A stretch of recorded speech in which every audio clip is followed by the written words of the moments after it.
Kali ini kita akan ngomongin routing ya, router, routing, root, dan lain sebagainya lah. Kita akan ngomongin itu. Oke, langsung saja ke materinya. Ini ada di mapel administrasi infrastruktur jaringan. Oke, sebelum kita ngomongin routing, kita flashback dulu. Ada yang masih ingat apa itu router? Ya, jadi router juga merupakan sebuah perangkat jaringan. Selain ada switch, kemudian ada hub, ada apa lagi? Ada kabel jaringan, RJ45 dan lain sebagainya. Ada satu perangkat yang namanya router ya. Router merupakan peralatan yang bertugas atau difungsikan untuk menghubungkan dua jaringan atau lebih. Kemudian tugas router adalah memforward data ya. Jadi dengan mengaktifkan fungsi IP forward menggunakan routing protokol. Oke. Merupakan peralatan yang bertugas atau difungsikan menghubungkan dua jaringan atau lebih. Memangnya kalau ada jaringan ya berjumlah dua atau lebih, itu tidak bisa dihubungkan menggunakan switch atau hub saja.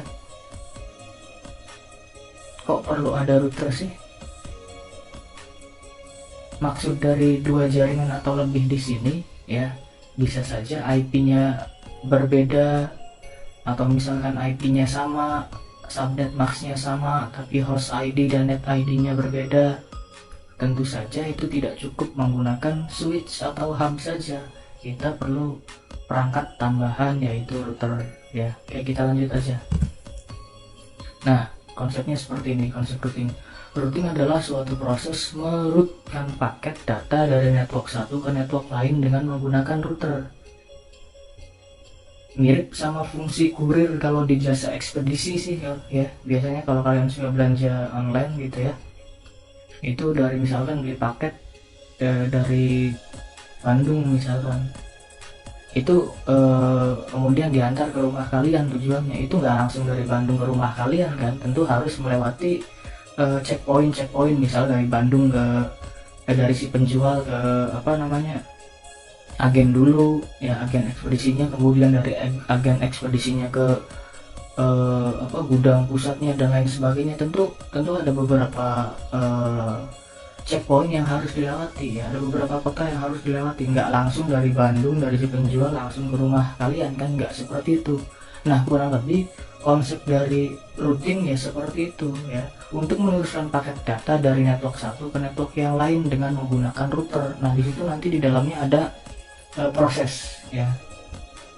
Yang penting kita pahami dulu bahwa konsep routing adalah suatu proses meroutkan paket data dari network satu ke network lain ya menggunakan router, atau meneruskan paket data dari network satu ke network yang lain. Itu adalah konsep routing. Kemudian jenis-jenis router ya, jenis router itu dibagi dua, ada dedicated router sama PC router. Kalau dedicated router itu ya sudah jelas ya, jadi yang merupakan router dibuat dari awalnya juga sebagai router ya. Misalkan ini produknya dari Linksys, atau misalkan dari Cisco dan lain sebagainya, itu banyak sekali bertebaran di pasaran. Kemudian yang kedua adalah PC router. Kalau PC router ini sebenarnya komputer desktop yang difungsikan sebagai router gitu. Tentunya syaratnya sebuah PC bisa difungsikan sebagai router diantaranya ya itu adalah harus memiliki minimal dua buah network card atau NIC ya, atau kartu jaringan. Itu pasti kalian tahu lah apa itu NIC ya. Kalau lupa ya buka lagi materi-materi sebelumnya. Kemudian contoh nih, ada sebuah jaringan ya, A, B, C. Ini sebuah jaringan, ada komputer A, komputer B, dan komputer C.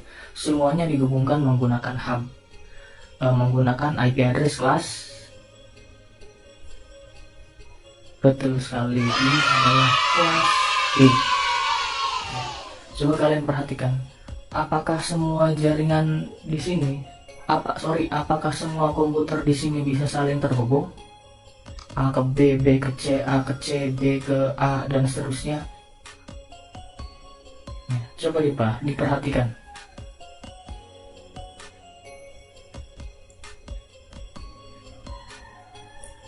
Ya, tentu saja walaupun ini adalah sebuah jaringan yang sama, kelasnya sama, menggunakan kelas B ya 172, kemudian subnet maxnya sama 255.255.255.0, ini tidak semuanya bisa terhubung.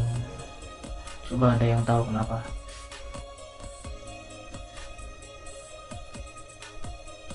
Antara komputer A dan komputer B ini memang bisa terhubung dengan baik ya, mereka bisa saling berkomunikasi dan ngobrol.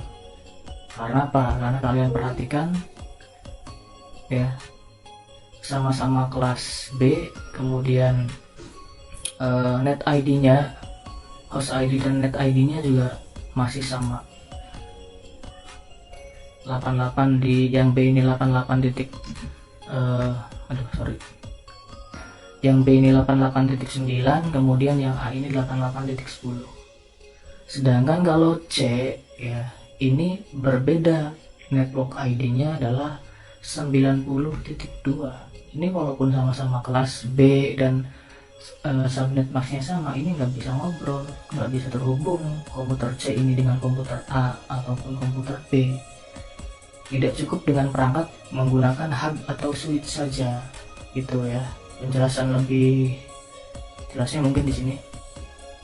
Nah, dari ketiga host pada gambar tadi, host A dan B bisa langsung berkomunikasi, sedangkan C tidak dapat melakukan komunikasi baik dengan A ataupun B, walaupun ketiganya memiliki subnet max yang sama. Kenapa? Yang tadi sudah dijelaskan, karena C memiliki net ID yang berbeda dengan A dan B.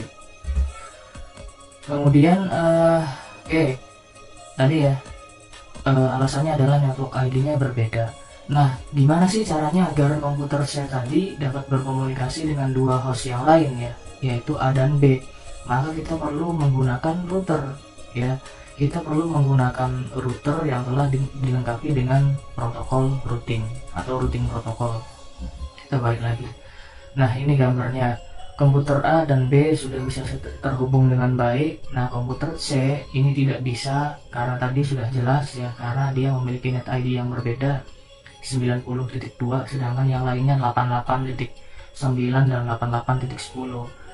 Nah, agar C bisa ngobrol dengan A dan B, ataupun dibalik, agar A dan B bisa saling ngobrol dengan C juga, maka kita perlu perangkat tambahan yang namanya router. Nanti di sini kita tambahkan router ya, tambahkan router yang sudah dilengkapi dengan routing protokol, baru ketiganya bisa saling ngobrol satu sama lain, seperti itu ya. Nah, ini contohnya.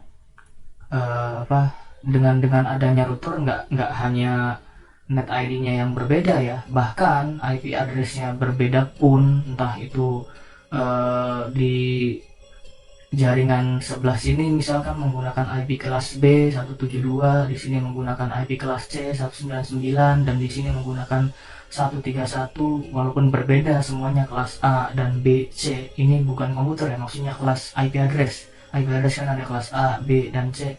Itu walaupun semuanya berbeda, dengan adanya router yang kita semuanya bisa saling ngobrol. Ya, tentunya sudah dilengkapi dengan protokol routing atau routing protokol, dan harus ada yang dikonfigurasi seperti itu. Nah, ya gambarannya kurang lebih seperti ini ya.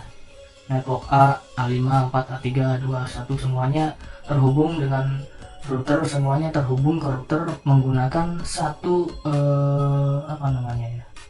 menggunakan satu pintu atau melewati satu pintu. Contohnya di sini ya, melewati port ini A1, kita anggap port A1 di sini. Jadi network A itu memiliki, misalkan network A di sini jaringan A memiliki 4 buah komputer, yaitu A2, A3, A4, A5. Semuanya terhubung ke router itu nggak komputer A satu kabel, komputer B satu kabel, enggak kayak gitu, nggak kayak nyambungin komputer ke switch, enggak, tapi semuanya nanti dihubungkan dulu biasanya ke switch atau hub sih. Keempat komputer ini dihubungkan dulu, misalkan di sini ke switch ya satu. Nah nanti switch tersebut baru dihubungkan ke routernya. Jadi satu pintu gitu, melewati satu port nanti masuknya ke sini. Kemudian nanti nyampe ke router ya tinggal larinya dari router ini mau ke jaringan yang mana. Di sini ada misalkan ada network B, network C dan seterusnya seperti itu.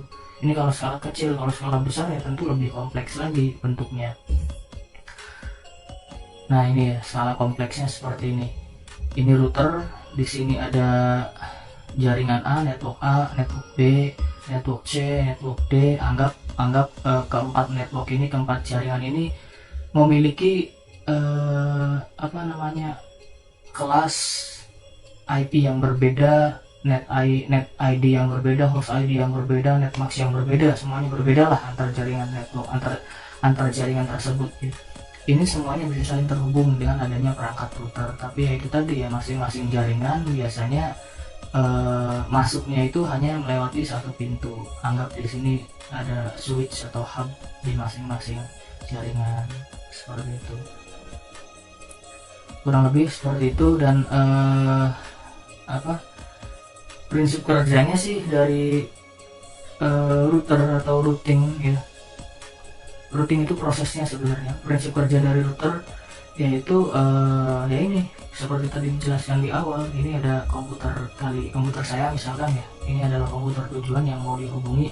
Misalkan ada saya di kota A dan ini di kota B, tentu dari komputer saya ke komputer yang hendak saya hubungi itu nggak langsung dari sini ke sini kan, nggak langsung lurus dari sini ke sini langsung menuju ke komputer tujuan, enggak, tapi harus melewati berbagai macam jaringan yang ada di luar sana ya. Nah harus lewat mana dan melalui jalur yang mana itu nanti ya tugasnya router ya.